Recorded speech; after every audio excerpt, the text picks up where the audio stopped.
You ask Tiger to solve. This deals with linear equations with one unknown. The final result is x equals 6. Let's solve it step by step.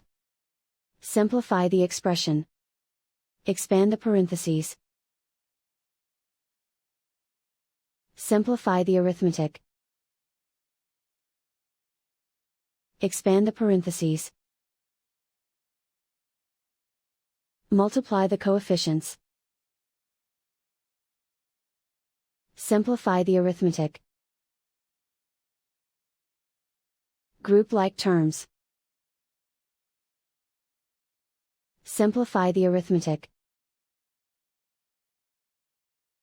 Group all constants on the right side of the equation. Add 13 to both sides. Simplify the arithmetic.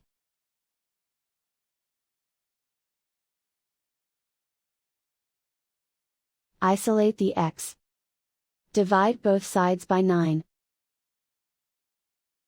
Simplify the fraction.